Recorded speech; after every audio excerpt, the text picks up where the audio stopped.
we take a good look at our sin. And we know it's a sin, so we're like, you know what? I should probably throw that in the trash. And then we look at our addictions. And I'm not just talking about drugs and alcohol. I'm talking about video games. I'm talking about work. I'm talking about anything that we cannot control. And we know it's wrong, so we say, you know what, that's a sin. I'm going to just throw it in the trash here. And then we have lust. I can't deal with it anymore. Nope. And then we have pride. You know what, I got to just give that up because I can't admit my sin. And so that's back to.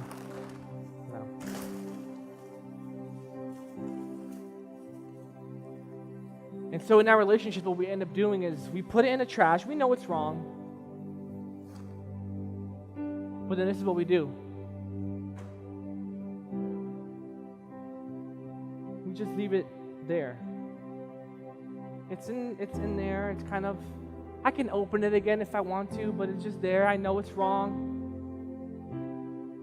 And so we, in our marriage, this is what it looks like when we don't deal with our sin.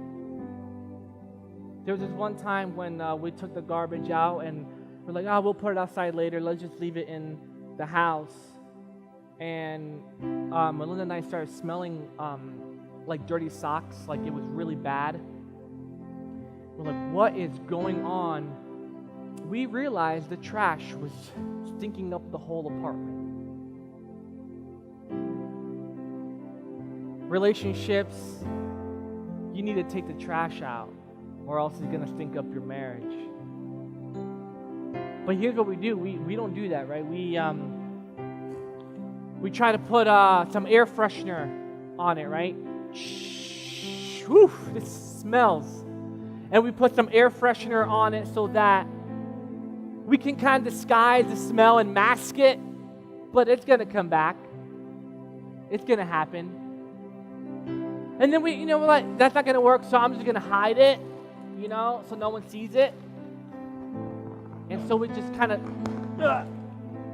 then this is our marriage right here. And we try to hide our sin. But it's still stinking it up. Nothing's happening. And so we kind of ignore it. We say, you know what? I'm just going to ignore it. It's fine. It's in the trash. I'm not going to do anything with it. And so we just kind of leave it in our relationship. But then what ends up happening is this.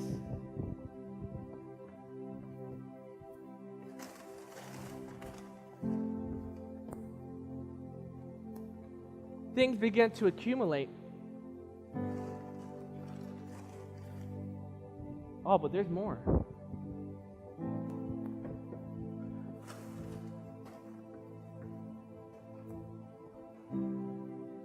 And when we don't deal with sin in our relationships, it becomes an accumulation to the point. Can you guys see me?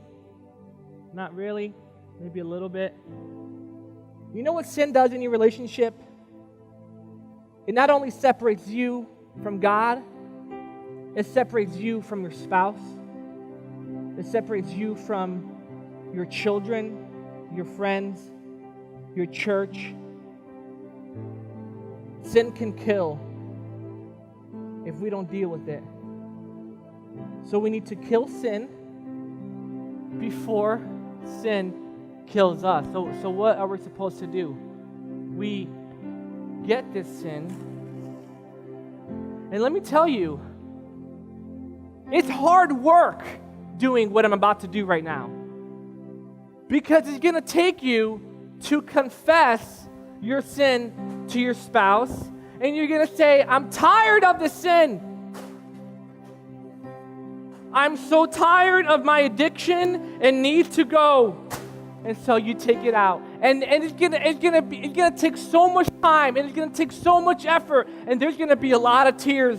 I promise you there are gonna be tears, and it's gonna be so hard because it's gonna get to the root of it. But what we have to do is get rid of sin and kill it forever. Take it out of your family. Take it out of your church. Take it out of your relationships.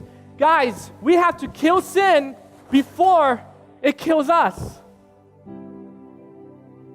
We must do that in all aspects of our life.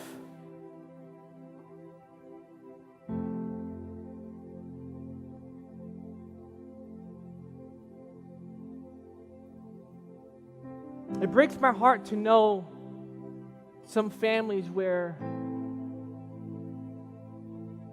they seek counsel or they seek help when it's too late.